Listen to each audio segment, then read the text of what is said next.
그리고 이제 국회법에 대한 얘기 계속 거론이 되고 있습니다. 어쨌든 결과적으로 그 전에는 그렇게 심각한지 몰랐다손 치더라도 문제가 쟁점이 되면서부터 그 자체의 심각성들을 많은 전문가들이나 학자들 그리고 정치인들이 지적을 하고 있기 때문에 지금 이 시점에서라도 한번 좀 그 국회법 이번에 개정된 게 그대로 가야 되느냐 하는 것에 대해서 함께 생각을 해볼 필요가 있다고 봅니다. 첫째는 어쨌든 이러한 행정입법은 헌법 75조, 95조에서 분명하게 헌법으로 행정부에다가 이렇게 할 수 있는 권한을 부여를 했고, 그리고 국회에다가는 이런 부분에 대해서 지시하고 강제하는 그렇게 하는 것을 헌법은 국회에다가는 주지를 않았습니다. 그렇기 때문에 당연히 헌법 규정에 따른 것이 맞고, 그렇다고 한다면 이번에 이러한 조항들이 강제 그리고 지시의 성격이 있다고 한다고 한다면은 이것은 조금 우리가 헌법의 근본을 배치하고 흔드는 그런 문제가 되지 않느냐 싶어서 굉장히 중요한 문제라고 이렇게 생각을 합니다.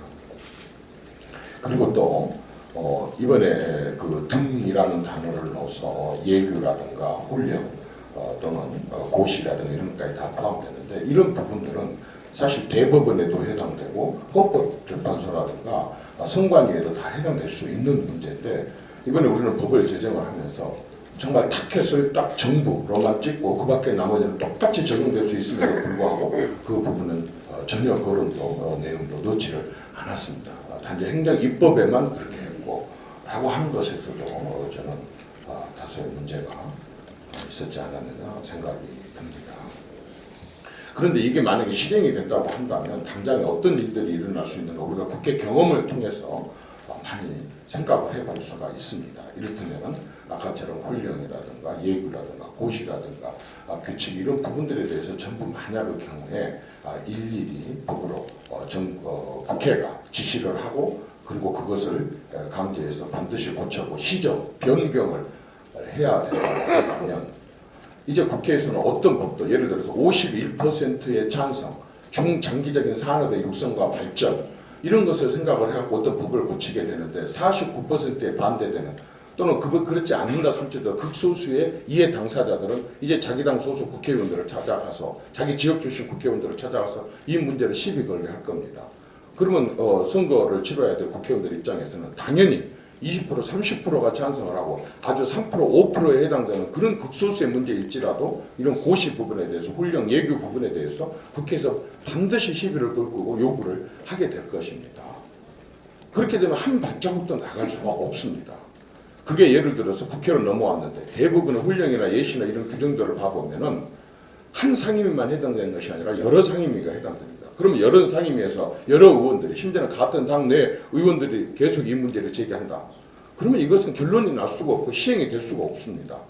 이게 정부에서 발표를 했기 때문에 이해 당사자들은 될 줄 알고 투자를 한다든지 다 해놓고 있는데 국회가 이것을 통과를 시키지 않고 한참 끌고 있게 된다고 한다면 아무것도 할 수가 없는 상황이 올 수가 있습니다.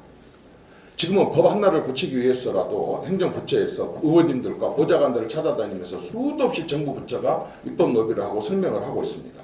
이제는 그보다 수십 배가 되는 더 많은 숫자의 예시 이런 고시라든가 이런 부분들에까지도 이제 찾아다니면서 각 부처에서 모든 의원실과 보좌관들을 찾아다니면서 일일이 그런 걸 하게 된다고 한다면 정말 어떤 정부도 제대로 국정을 제때 집행을 하고 이행을 해나가지 못할 것입니다.